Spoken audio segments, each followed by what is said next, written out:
Mr. and Mrs. North, starring Barbara Britton and Richard Denning.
Fabulous swimming suit. Jerry? Oh, darling, you must be tired. Or else this is the new old Jerry North.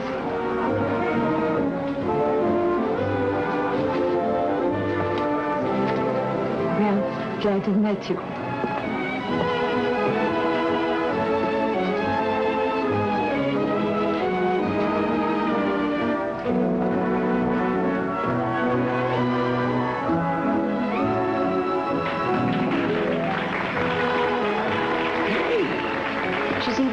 When you're not wearing glasses. Well, if you ask me, it's a pretty sneaky thing to do, ogling the girls behind your dark glasses. All right, just call me a peeping Tom. What am I supposed to do, keep my eyes shut? Of course not, darling. I want you to enjoy the wonders of nature. But I'm afraid I have bad news for you. What? Well, that particular subject of your nature study is a girl I met in the beauty parlor this morning. Her name's Smith. Miss Smith. What's the bad news? Well, I believe she said that she has a ticket for the night plane to Havana. And we're leaving on the night train for New York. Sail again. The Northern Flyer now leaving for New York via Palm Beach, Jacksonville, Atlanta, Washington, and Baltimore. Board. See, Jerry, I told you we had plenty of time. Sure, we must have 30 seconds to look out, Pam. Oh, sorry. Why, Miss Smith, I thought that you were... Oh, I am sorry. Come on, darling, it's none of our affair. Frank. Say, what is this, a gag? It's okay, Polly. You can take the cuffs off her now. I thought you were a cop. She is, sweetheart. My cop. It's $50 a day in expenses.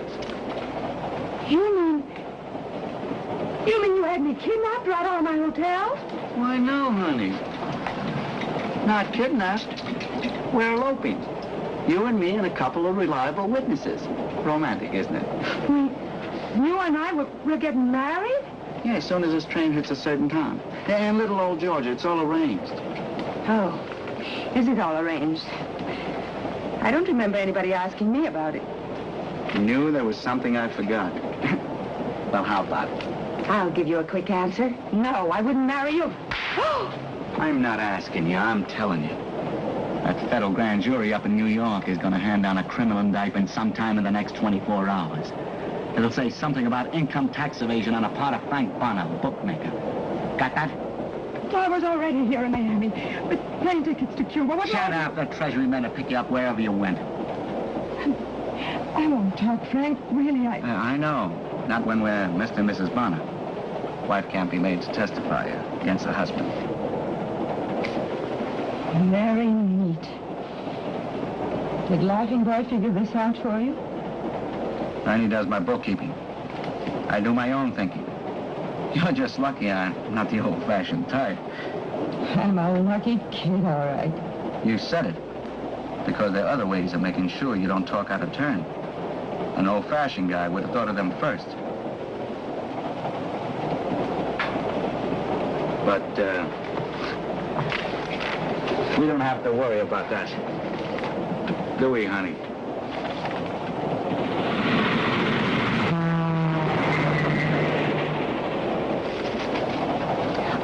understand you at all, Jerry North. You were interested enough in that girl back at the hotel. Hmm? Who? That girl, Miss Smith. The one in the next compartment with that old battle axe. Back at the hotel, you could hardly take your eyes off of her, remember? I'm the fickle type. Once I see those hard little lines around a girl's mouth and those hard little bracelets around her wrists, romantic notions fly out the window. I don't understand any part of it. Miss Smith told me she was taking the plane for Havana, so why is she here on this train? Well, from the looks of her companion in those handcuffs, I'm sure she isn't on the train by her own choice. And that's as far as I go. But, Jerry, why? Why what? Why was she brought on this train in handcuffs? Oh, I left my crystal ball back in Miami. Now, look, darling, all we know about your Miss Smith is that she has a very unlikely name. A lot of people are named Smith. Too many people who want to lose their real identity temporarily. But aside from that, your Miss Smith was about to leave the country. Now, it would appear she's been arrested. Does this suggest anything to you? A famous international spy. Oh. I'll bet that's the answer. Just think, Jerry, a regular Mata Hari. And she stayed in the same hotel with us, and now she's in the next compartment on the train. Oh, Jerry, isn't that romantic? Did you ever hear of James X. Batchelor? A bachelor? No. I never did either.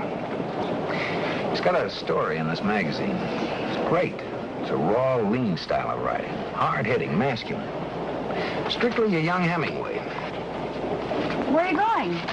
Find the conductor and get a rocket off to my secretary. I want a book from that man. Why don't you get us a table? I'll meet you in the diner as soon as I've sent this wire.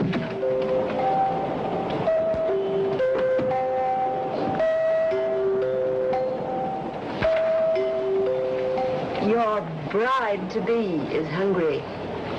Okay. Ring for the porter, we'll get some food in here. Well, why can't we eat in the diner? Because I like it in here.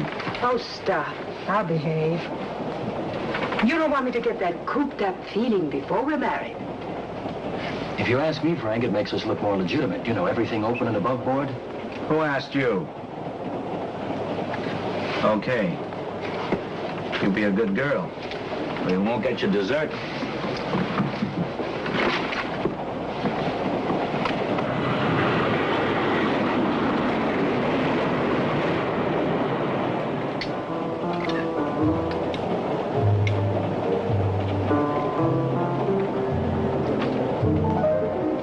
Now I know just how John Sutter must have felt. Who, dear?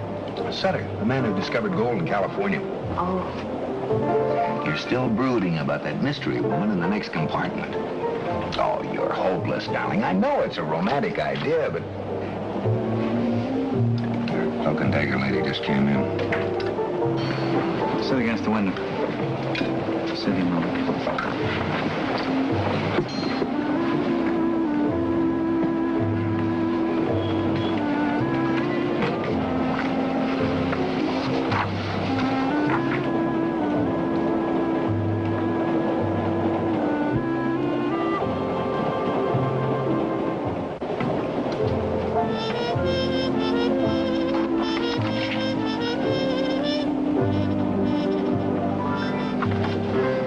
What are you having, Monica? Oh, I thought maybe brook trout. Why don't you get the waiter? Liz.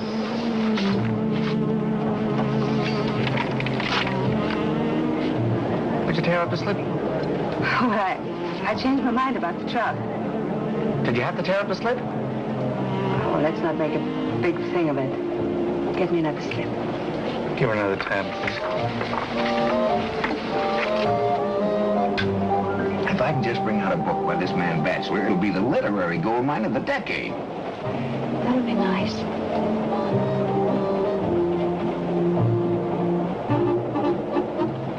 Pam. Yes, dear? I think you'd better use this, unless you're planning to lick your fingers. Oh, what's the matter with me?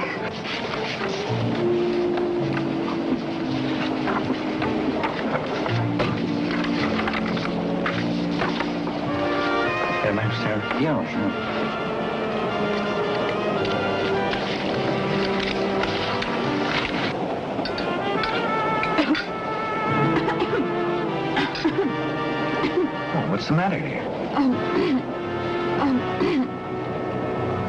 Oh, I just went down the wrong way.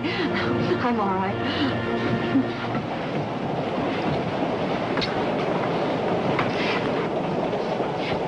Jerry, I don't feel very hungry. Do you mind taking me back to the compartment?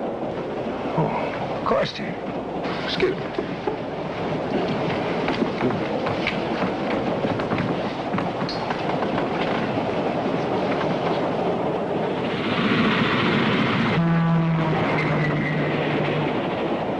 I'm in trouble, and what do you have to say about that? Oh, now take it easy, darling. If she were in some sort of immediate danger, all she had to do was yell for help. The dining car was full of people. Well, maybe they were holding a gun on her. A .50 caliber machine gun concealed in one of the stuffed olives? No, Pam. The odds are she's got a wheel loose somewhere. Just wants attention. It's a very common psychosis. Well, she's entitled to our sympathy, but... Sympathy, my foot. We've got to find out what's wrong and help her. Now, look, Pam, we can't... Yes? Joe North, a wire for you, sir. Oh, thank you.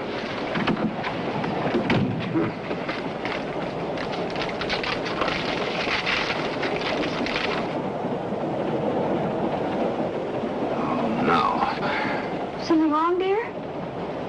You're good at mysteries. See what you can make out of that. Dear boss, contacted bachelor's agent. Stop. Nothing but double talk. Stop. No address or info on bachelor. Stop. Is this guy for real? Susan. I don't know what you think, Jerry. Well, that's a refreshing admission. You're Gerald North, the book publisher. The conductor said you were. I tipped him. Oh, well, that's nice. And who are you? Opal Crump. I hope I can talk with you for a moment. Stand there, Jerry. Invite Mrs. Crump in. Or is it Miss? Yes. Mr. North, I've written a book. Well, that's wonderful, Miss Crump. I'd like to talk to you about it, but I have a very important wire I want to get off at the next stop. If you'll excuse me. Hurry back. Oh, he's nice.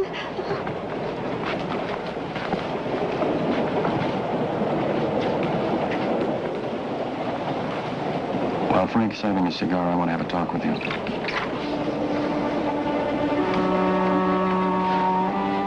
Talk? About what? There's a way out of this, you know. What? What did you say? I could help you get away. I'd turn Frank in. He'd die in prison. I can even arrange that. You? You would double-cross Frank? For you, I would, Monica. I've always loved you, Monica. Why do you think I've hung around and covered up for Frank's shady deals? For money? No, for you. I've thought, if only she were in trouble, if I could help her, if only I had enough money. Stop right there, Junior. Without Frank, you couldn't make a fast 100. I know a man who'll pay me 100 G's to testify against Frank. We could get married. We could go away to South America, to Europe. Just the two of us.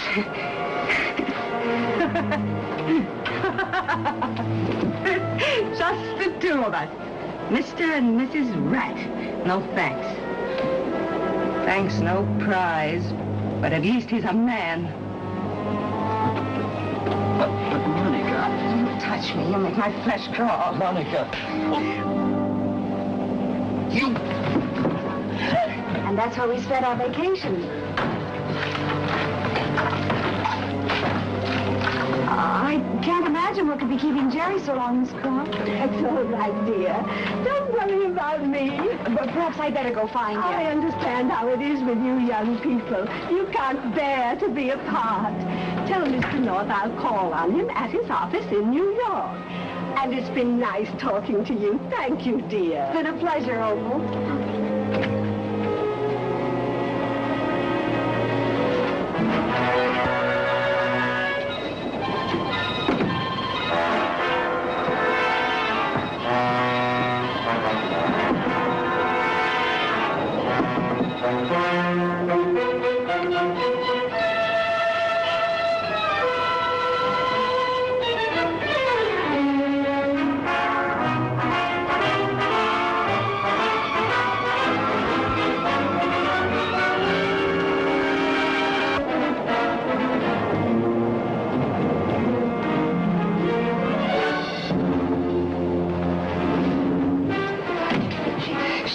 Now, don't you give me any trouble.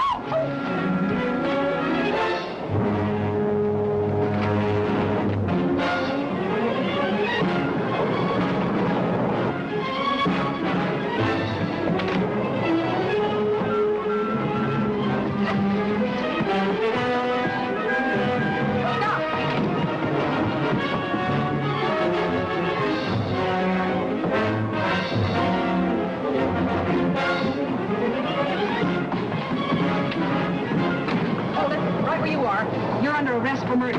You can't arrest me. You're not even an officer. Let me go. Oh, a smart dame, aren't you? Fast with the answer. What's going on here? You're interfering with the law. That woman's under arrest. Don't you believe her? She's not even an officer. She's a fake. Now, wait a minute, Pam. What's this all about? The girl in the next compartment, she's been murdered. I found her on the floor of their room. If anyone's going to be put under arrest, it should be her. She's been impersonating an officer. Why, you little... Now, you just take it easy, ma'am. We'll find out about this. All right, folks, let's keep the door clear.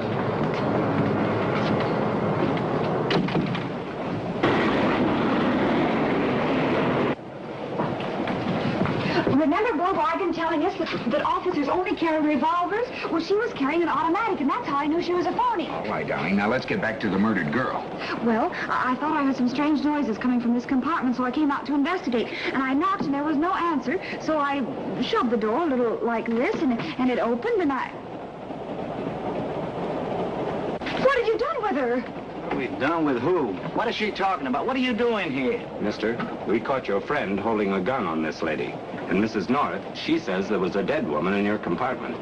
Oh, I saw her. She was lying right there. Tell them you were here. It's your story. You tell it. Well, now, just a second. If there was no body, what was that business with the gun and all that talk about arresting my wife? I caught her snooping around in here, and I thought I'd teach her a lesson. Are you her husband? I am? Well, you got my deepest sympathy, but can't you keep in your own compartment? Oh, now, look here. You can't be... I'm sorry we disturbed you, Mr. Bonner. It won't happen again, sir. But I tell you what... Yes, ma'am. It'll be all right. You just take it easy now. Hey, mister. My gun.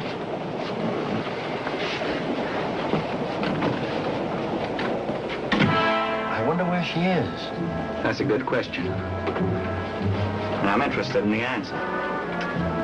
If you've done anything to her... I never laid a finger on her. And where is she? You're supposed to be watching her. Since the double-cross you and that screwball next door cooked up. Yes, Polly. Who are you working for? I told you, I don't know anything. She sent me to the club car to look for you. You weren't there. When I got back here, that North woman was in the room. You're lying. Where are you hiding, Monica? I'll give you just 10 seconds to talk. Stay away from me. You killed her, and I know what that makes me. I'm not going to be your patsy, Mr. Bonner.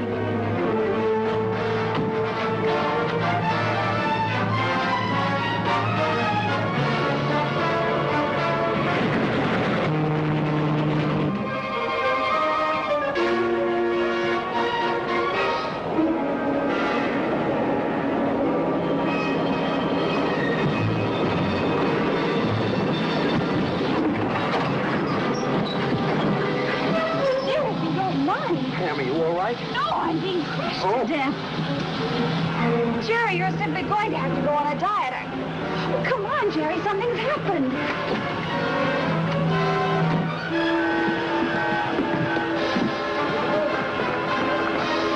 that spot over here, will you? Try and find her. Look over into the woods. Watch your step, Mr. Bonner.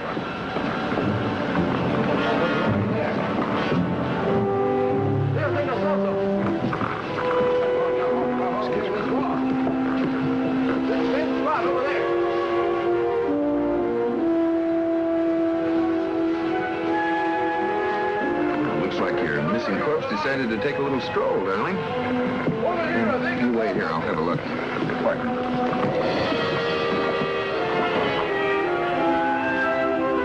Get that spot over here.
murder.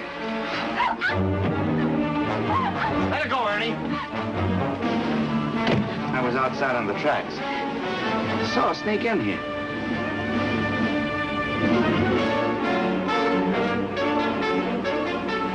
What do you want, Ernie?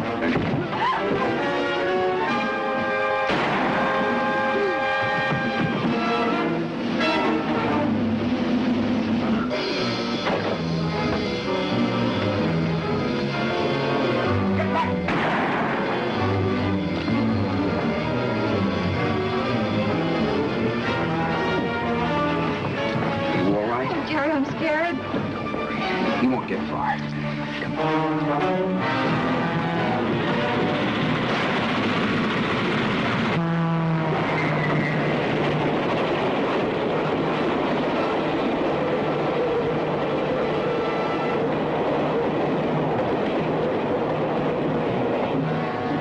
Monica, he would have killed me.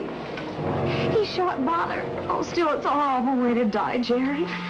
What are you doing in there? I'm arranging a future for Mr. Bonner. I'm Treasury.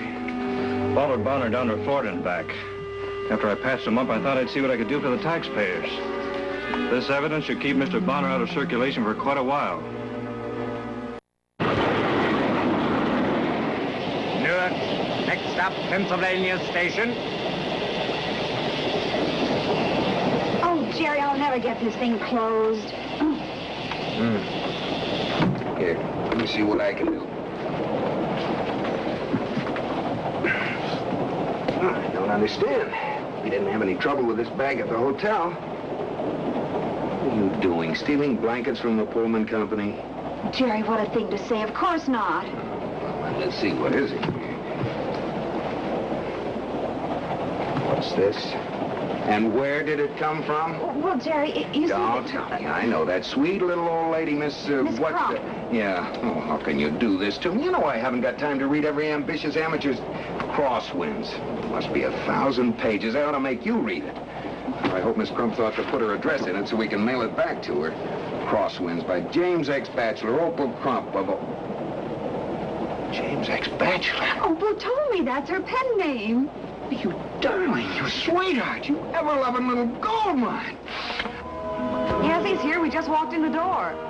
It's your office, Susan. Yeah. Oh, yes, Susan, we had a wonderful trip. He just took his coat off. Thank you. That's right. Oh, we had a ball. Of course, the girl in the next compartment on the train was murdered, but I guess that's about par for the North. What's on your mind? Oh, I see. Well, thank you very much, Susan, for the information. I'll make it in this afternoon. Something wrong? Yeah. Susan just located Francis X. Batchelor. He's a patient at the Walter Reed Hospital in Washington, D.C. Which brings up a very interesting question. How did his name get on this manuscript? Well, you see... Oh, Jerry... Come on, Pam, give. I want to know whose idea it was to give Opal Crump a pen name. This particular name. Mine. Yeah, well, that figures. But why? Just to make sure I'd read the book? Oh, now, really, Pam, you drag me in and out of murders, trap me into reading novels written by sweet little old ladies, and... Oh, I love you anyway.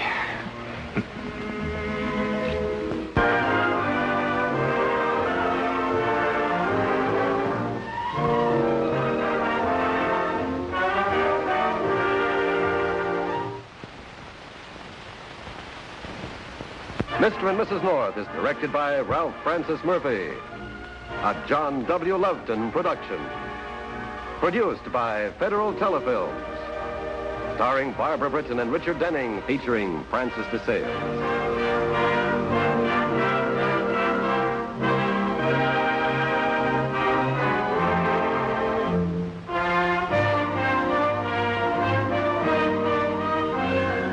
This has been a film presentation.